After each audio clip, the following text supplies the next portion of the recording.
Welcome to this Ubuntu Project video facilitated by Zentertainment Enterprises. Be sure to like and subscribe if you learned something new. Now, onto the video. Won't take up so much. Okay, good morning or good Good afternoon. morning. Well, yeah, it's kind of in the middle for both of us. Yeah.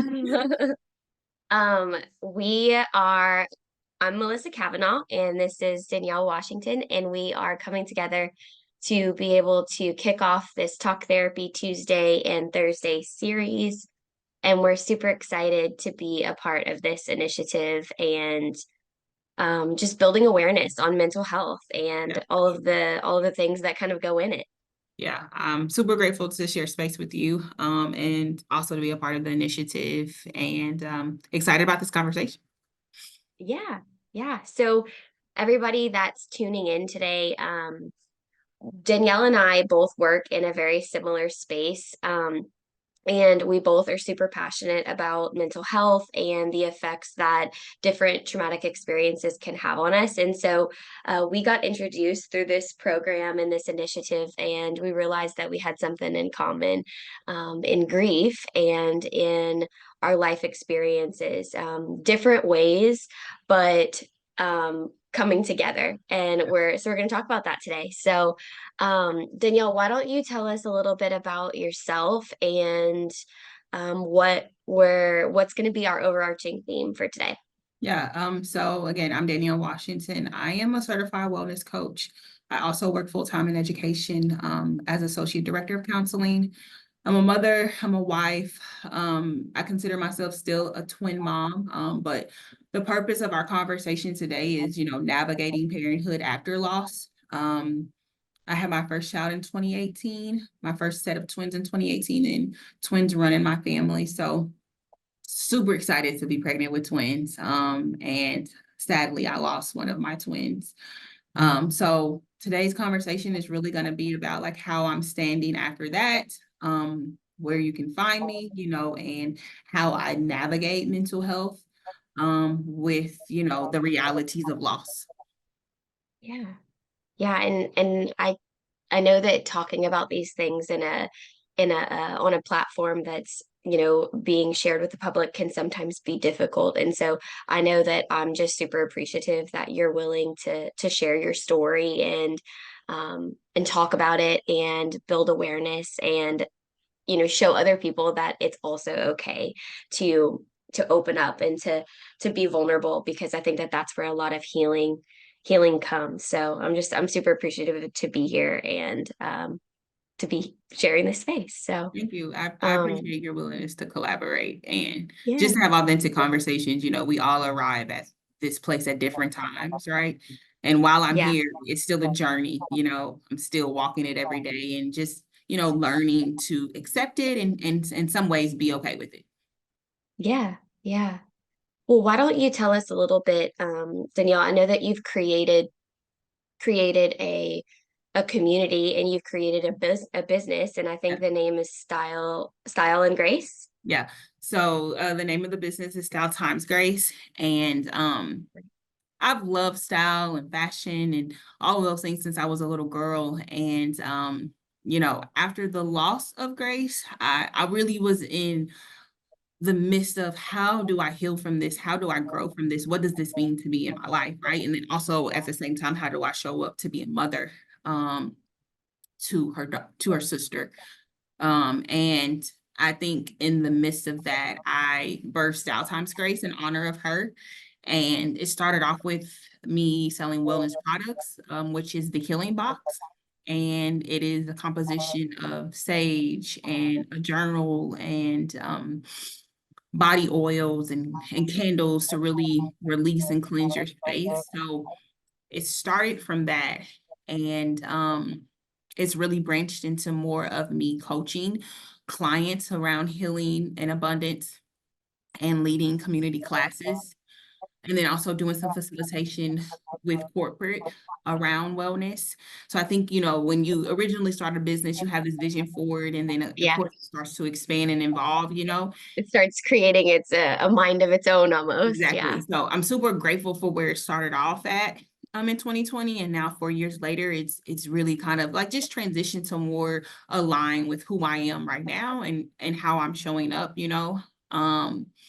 But and then also I think I had to start being really clear with like what is my vision for myself and how do I really want to represent, you know, Grace and myself as a mom. And that's how I kind of got to this point where, you know, I love styling and I love all of those things, but deep down, like there was more depth to me than just that. And there was Yeah. more that I had to offer. Yeah, and I can't help but think about um because Grace, because she would be, how old would she be today? She will be 5. She would be 5. Okay, so even thinking about that from like a developmental standpoint, like as littles grow, they develop and they change and they expand and their vocabulary increases and all of those things. So it kind of, I feel like it just the fact that your business and where she would be today and where she is today because she's still with you in so many ways of like of development. And so it's kind of beautiful how those things kind of parallel each other. That's a good perspective. I didn't even think about it that way. I also think about the relationship with her sister and how, you know, we honor Grace and we have pictures of her in our home and kind of as you leave the house, her sister tells her goodbye every day or turns on her light or, you know, puts a heart around her picture and, you know, me honoring her feelings that some days she feels sad and she will be authentic and say, I feel sad, mom, because I miss Grace. Right. Mhm. And how do I show up for her as a 5-year-old little girl who has the language, right, to say that to me?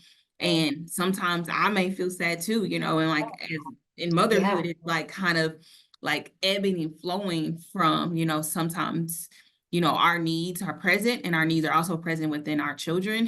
And how can we meet both of those needs, you know, and not put your needs to the back burner or put your child's needs to the back burner, right? Yeah.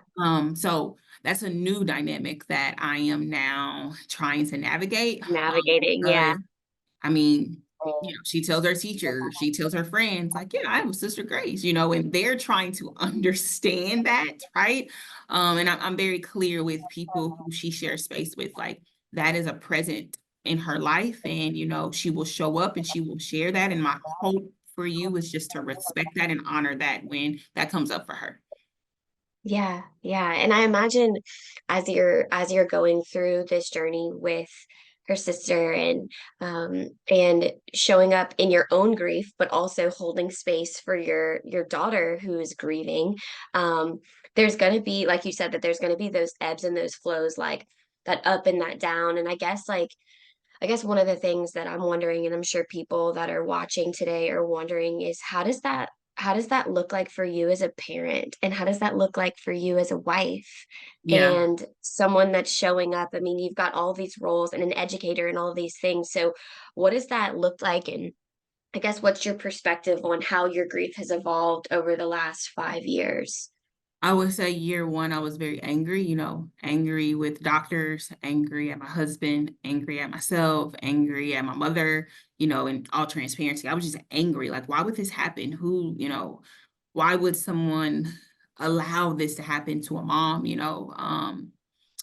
So that was where I was at year one, you know, and then Yeah. year two and year three, I really, really dove into what does it look like to heal?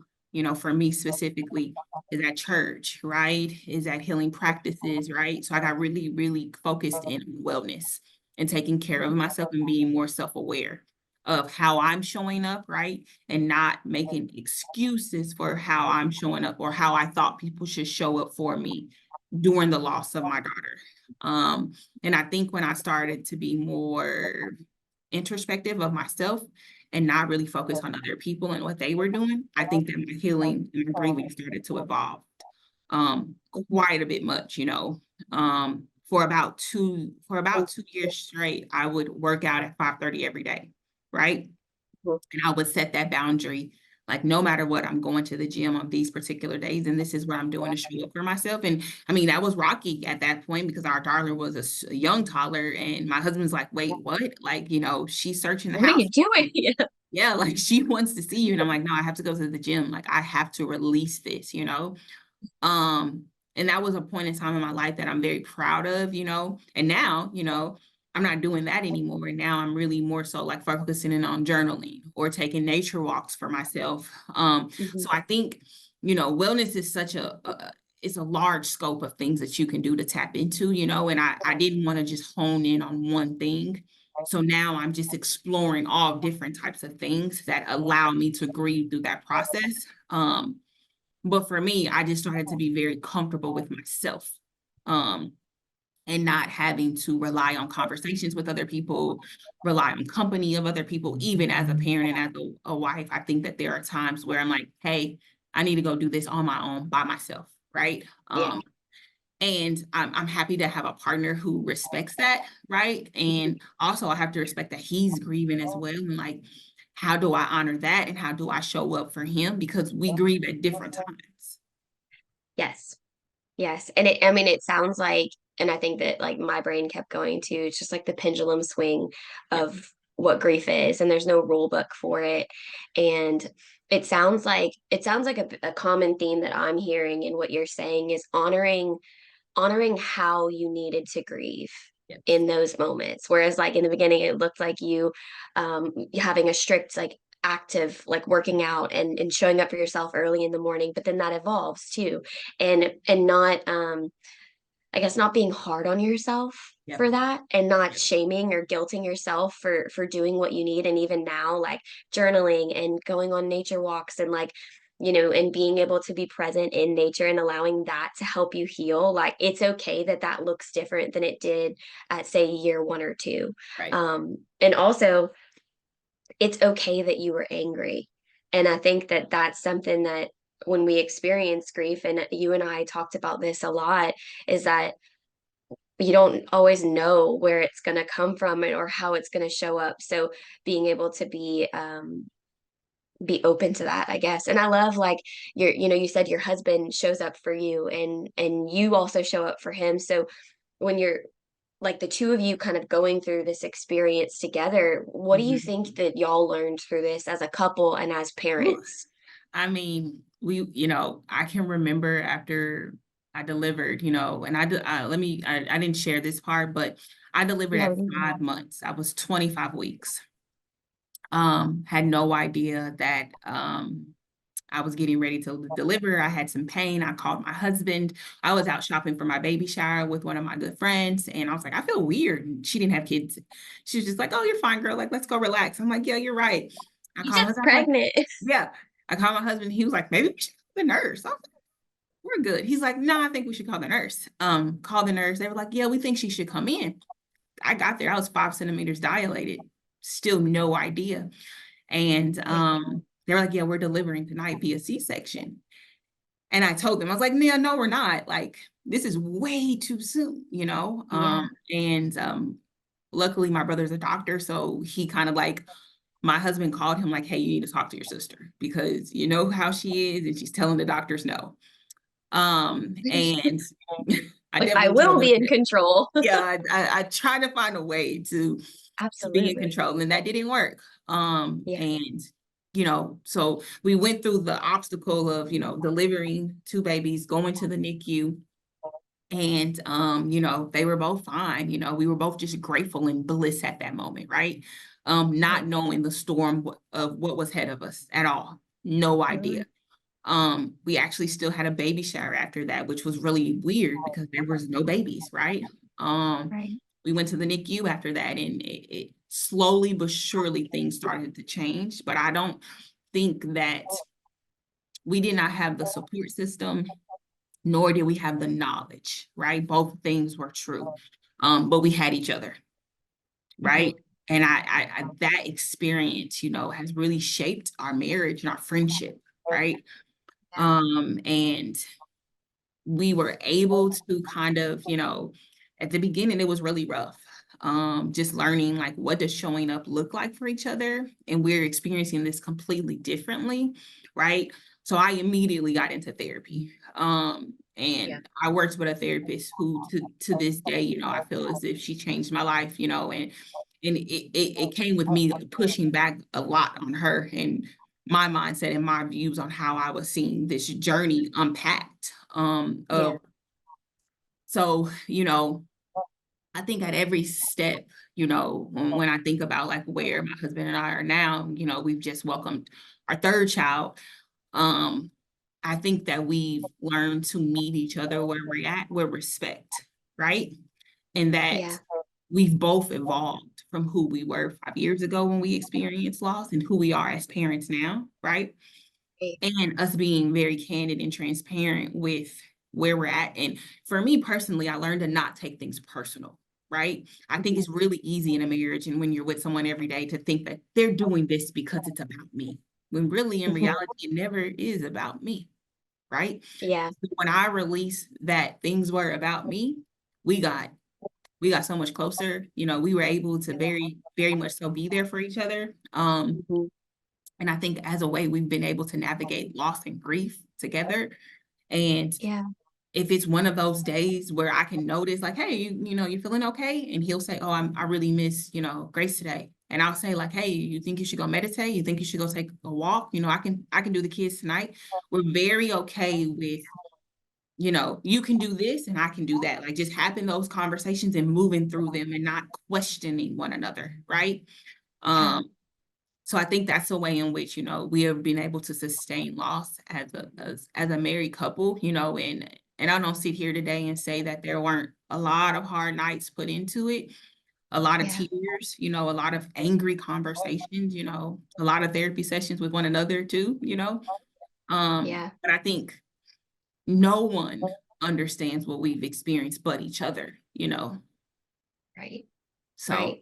Well, and I also wanted to talk about this for a second or ask you about this because you mentioned, having your third baby and mhm. going through that together. I can't even imagine the joy, but also sadness that must Yeah, have been intertwined in yeah. getting pregnant again and then going through giving birth. And I guess, is there anything that you might recommend to a mom or to parents out there that are not only have experienced something like that you guys unfortunately had to bear, but then going through the process almost again, but the unknown. And Yeah. so what might you recommend through that?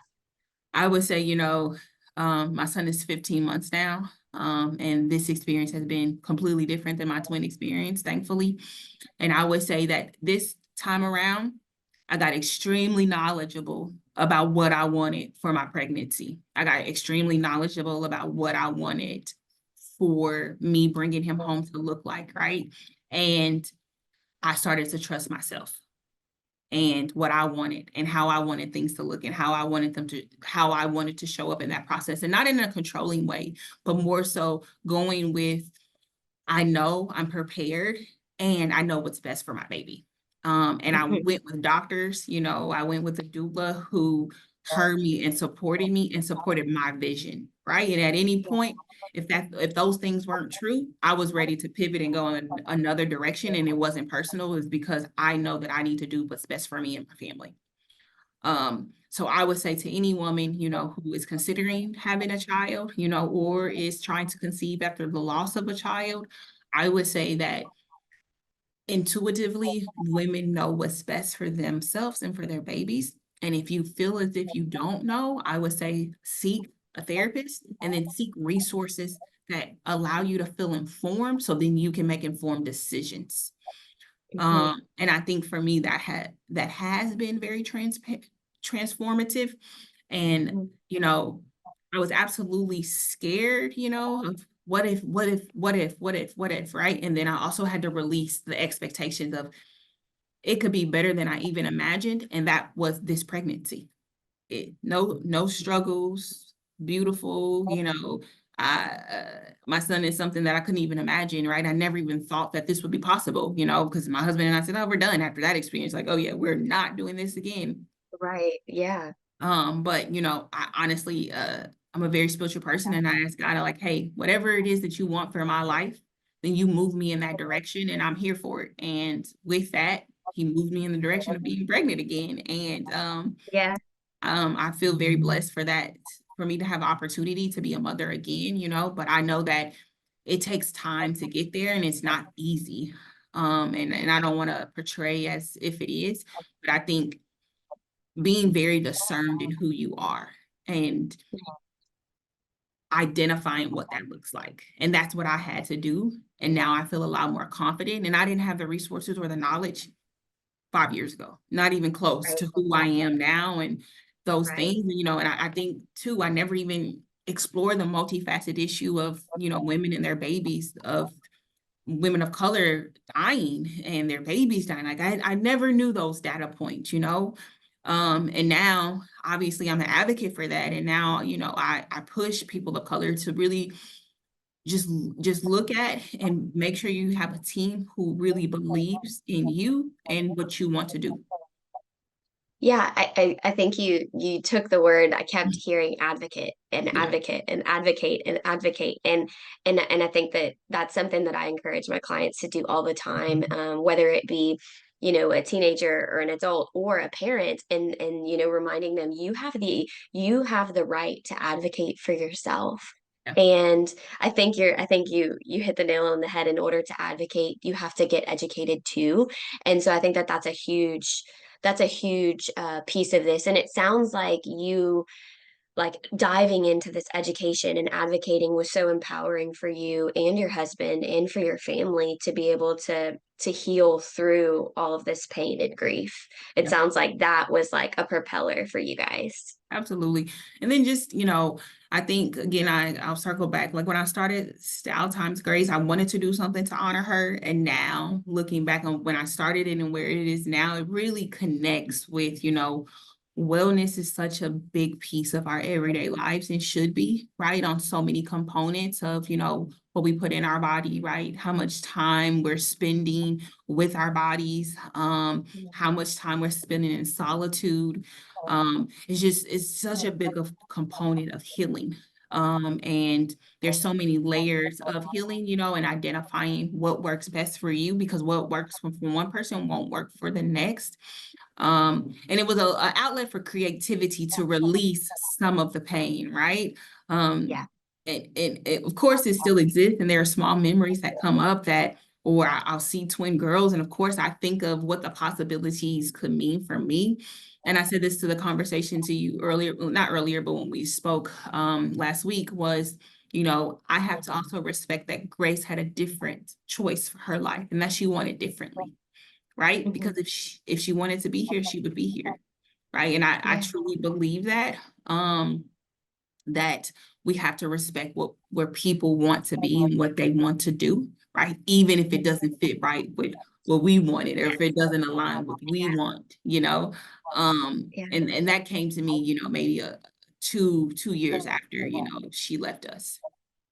Yeah, I think we had mentioned this last week when we talked, is like the expectation versus reality. Yeah. When those things don't line up, like, it's the recipe for grief. And so being able to recognize it, honor it, and then say, okay, what am I going to do now? And it sounds like you propelling yourself into Style Times Grace was really healing for you. And then also you honoring its transition over the years and what it's become, and the advocate that now you are, not only for yourself and for your family, but for other women, and for especially women of color, to be able to know that it's okay for them to understand their bodies, and to advocate for their bodies and love their bodies and honor their bodies and all of these things. And I think that it sounds like that you've you've created this mission, and you use this in your mindset of every day of how you show up. And so I think that that's incredible. Thank you.